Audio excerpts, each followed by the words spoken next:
Hey everybody, Captain B-Nard back here with another Sun and Moon Wi-Fi battle. Today we have a battle against Jhonny, and he's got a pretty cool team as you can see, so it should be another good match, and we're going to go ahead and get right into it. So, looking at his team, I was thinking he might want to lead with either the Scrafty or the Salamence to get some stat boosting going early. So I decided to lead with my Chestnut, the shield, which is my physical wall. And he actually decides to lead with the Meganium.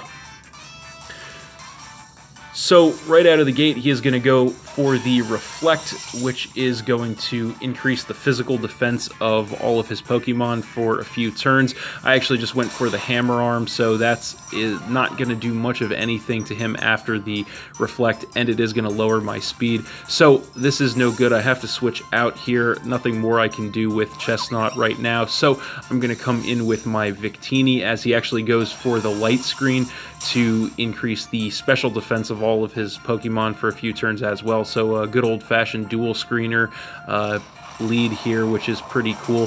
So I'm going to go straight for the Searing Shot this turn. That is going to do a lot, even despite the Light Screen, and I do get the burn, which is pretty nice, as he actually goes for the Leech Seed this turn to get that set up on me as well. So the Leech Seed is going to take a little of my health away, and of course give him a little bit of health back, and then he is going to take some damage from the burn. So he's sitting at about half right now. So I'm actually going to switch out here. I don't want to lose any more health to the Leech Seed, and I'm also predicting a switch on his side. So I'm going to come back in with my Chestnut as he actually switches into Rapidash, which was definitely not the switch I was hoping for. So he actually stays in here and goes for the Poison Jab, which I'm guessing he was expecting me to switch out here, which is why he went for that instead of a Fire move.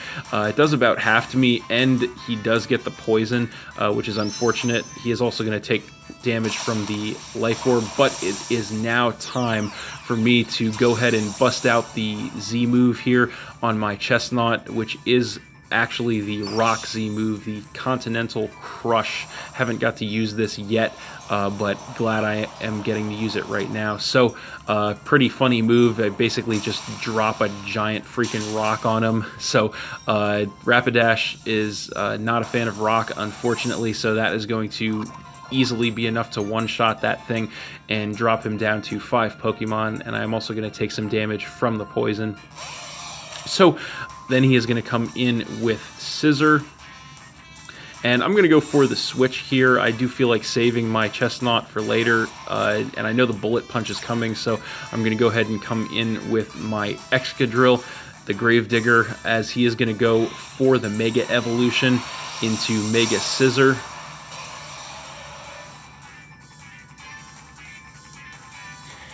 And he actually predicts the switch, which was a good play on his part, and goes for the U-turn instead. So that is actually going to do quite a lot to me. Is going to take me down by about a third. And he does get the mandatory switch, of course. So he is going to come in with the Scrafty. And I am going to regain some health from the leftovers. So this turn he is going to go for the Dragon Dance to get his +1 attack and speed, trying to set up to sweep me potentially, which is why I decided to stay in and go for the Earthquake, predicting that this thing would want a Dragon Dance, since they usually do. But that is only going to take him down by about a quarter because the Reflect is still up, unfortunately. So I am going to regain some health with the leftovers there, and this turn I am going to switch out. I don't want to lose my Excadrill to a fighting move from this thing, so I'm going to come in with my Chestnut as fodder. So he is going to hit me with the Drain Punch, which is actually not going to take me out. I do survive that with 9 health, and he does regain some health off that, but then the Poison is going to be enough to finish me off, and that is going to drop me down to 5 Pokemon, and that is finally going to be it for the Reflect, fortunately. So then I'm going to come in with my Staraptor, the Brave Bird, and I'm going to get the Intimidate to lower his attack, which is pretty nice. So he actually does outspeed me because of the Dragon Dance, and he is going to hit me with the Ice Punch. It is only going to do a little more than half here because of the attack drop. I'm going to hit him up with the Close Combat then, which is going to lower both my defenses, but more than worth it to be able to get rid of that Scrafty and knock him down to 4 Pokemon, and that is also going to be it for his light screen. So both of his defense stat boosters are gone, which is nice. So then he's going to come in with the Salamence and get the Intimidate to lower my attack.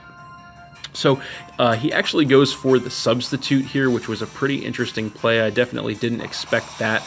I just decided to U-turn here to go ahead and get the Pivot. Unfortunately, after the Intimidate, that's not even going to be enough to break the Substitute, which is pretty demoralizing. But I do get the mandatory switch back into Victini, and I'm going to regain some more health with the leftovers, so that's not too bad. So he is going to take this opportunity this turn to go for the Dragon Dance to get a +1 attack and speed on the Salamence, trying to set up for a sweep with that thing now.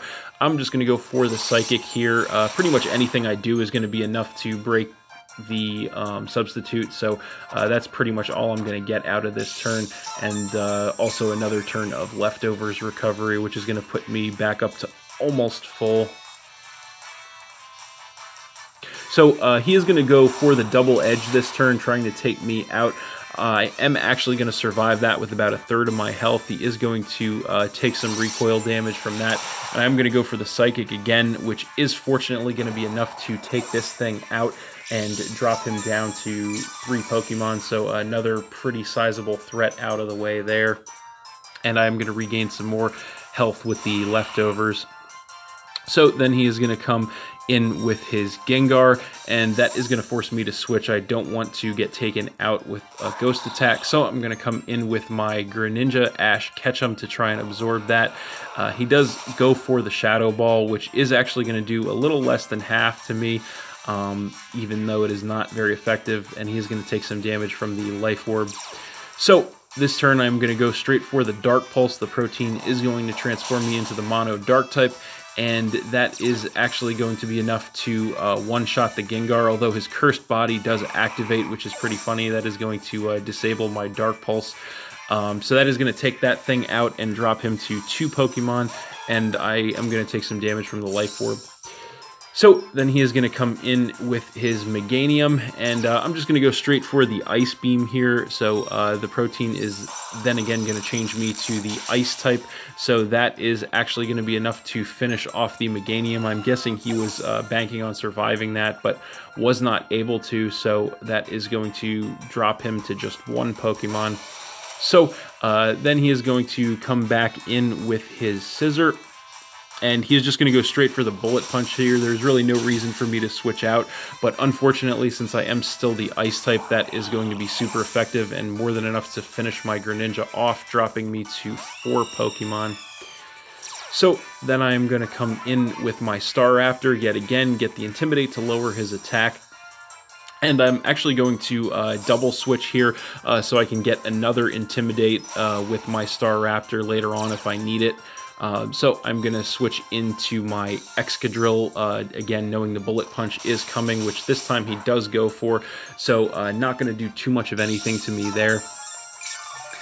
And then I'm going to regain some health with the Leftovers yet again. So here he actually outspeeds me, which was kind of a surprise, and he does go straight for the Superpower here, which is going to lower his attack and defense, but actually going to be enough to finish off my Excadrill, which was also another surprise since his attack was lowered. So that is going to knock me down to 3 Pokemon, but no big deal. I'm just going to come back in with my Victini. And he's actually going to go for the Pursuit here, again outspeeding me, which was kind of a surprise. He must have a pretty decent speed investment in this thing, but I'm going to be able to easily live that, go for the Searing Shot, and that is obviously going to be enough to finish off the Scissor, and that is game. So thanks for watching again, everybody. Hope you all enjoyed. Please hit that like button, leave a comment, and or subscribe if you did enjoy, and stay tuned for more new battles in the future. Also, if you want to battle me, go ahead and leave a comment on the video with your friend code, and we can battle. I usually play Smogon singles, OU, and under. So that's it, and we'll see you next time.